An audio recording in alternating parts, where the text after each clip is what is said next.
میگه یک جوانی بود در زمان حضرت موسی علیه السلام. هر باری که میگه او جوان توبه میکرد باز توبهش را میشکست.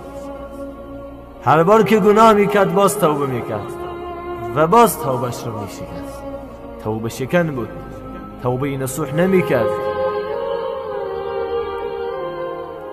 به حضرت موسی علیه السلام ندا شد که ای موسی، و فلان بنده من میگو که من او را نمیبخشم، او توبه شکن است. حضرت موسی علیه السلام به خانه جوانی فقیر آمد که در یک کهخانه، در یک خانه خسی زندگی میکرد. جوانی خوب به او سلام داد. جوان گفت علیکم السلام و رحمت الله، که هستی تو؟ گفت من موسی پیامبر هستم، موسی کلیم الله. گفت چی میخواهی؟ گفت الله به من وحی فرستاد که ای موسی برو با فلان جوان رو که من دیگه او را نمیبخشم. جوان میگه یک حضرت موسی علیه السلام نگاه کرد و گفت پروردگارم چی گفت؟ میگه گفت که من دیگه او جوان را نمیبخشم. میگه پروردگارم همین را گفت؟ میگه آری پروردگار گفت.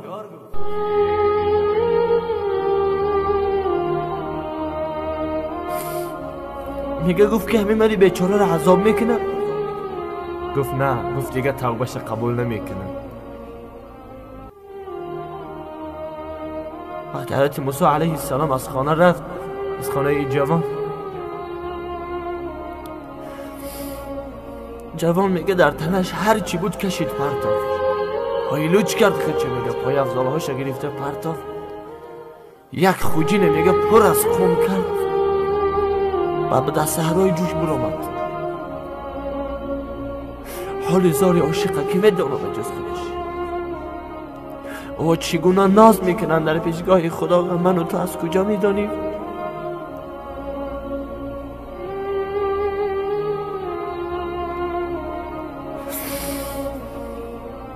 میبرو جوان در صحرای گرم و جوشان، پایهای سوخته، حتی با خودش آب نمیگیره،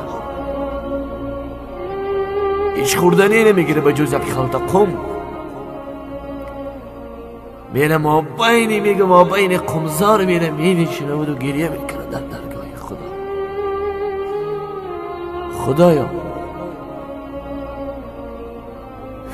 ای غفور و رحیم، اگر که گناه میکنم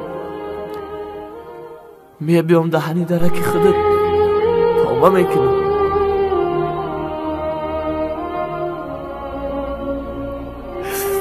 یه روز به موسی علیه السلام گفتی که بنده من نمیبخشم، میلی من عذاب کن، لیکن خدایا به من بگو که به جز خودت که هستی که من درگاهش رو،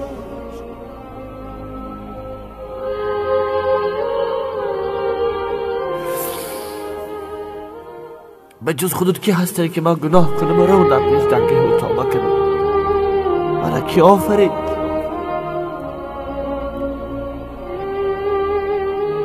چنان خدا را زاره میکنه، چنان به درگاه خدا ناز میکنه که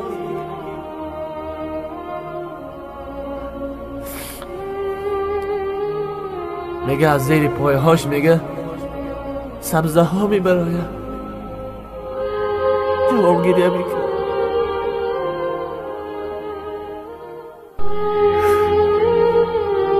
خدایا میگه من موسی گفتی که من نمیبخشی، میل من نبخش، لیکن من بازم به درگاه خودت میبینم، چون که میدانم به جز درگاه خودت یگان درگاه دیگه نیست، یگان خدا به جز خودت نیست دیگه. من میبینم درگاه خودت میبینم.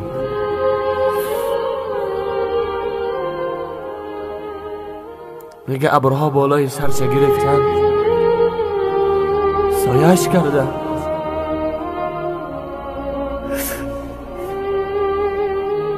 میگه ناز کرد خیلی یک طرفی دیگر افشیش.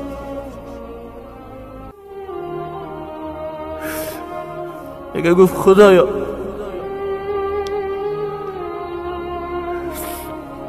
به موسی گفتی که من جوانانه میبخشم.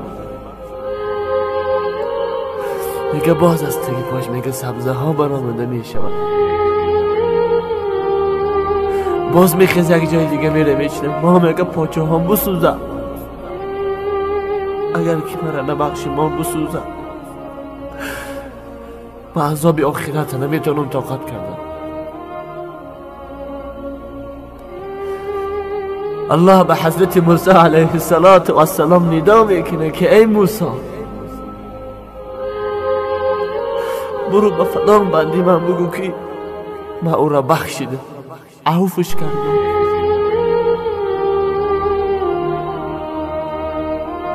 حضرت موسی علیه السلام او جوان جویان میشه از ما بین صحرا میابشه با لباس های دریده، پای لوچ، یک پیراهنی میگه در تنش داشت، هیچ جای آبادی نداشت، لباس های فقیرانه. میگه رفت مثل یک کودک، میره حضرت موسی میگه رفت مثل یک کودک همون جوان نشست است گریه داره. گفت ای جوان خوشا به حالت که خدا تو را عفو کرد و تو سلام داد و گفت ما او بنده ما عفو کردم. گفت خدا چی گفت؟ گفت ما او بنده ما عفو کردم. میگه چی گفت؟ حضرت موسی علیه السلام تبسم میکنه با او جوان میگه که ای جوان خدا به تو سلام داد و گفت ما او را عفو کردم.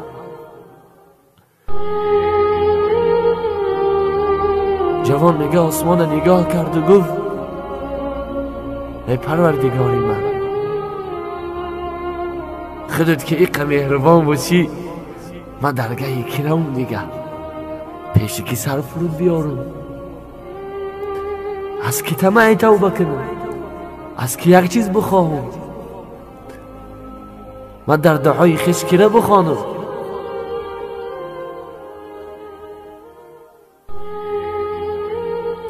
یکی از عاشقان خدا نمی جوان بود در زمان حضرت موسی علیه السلام،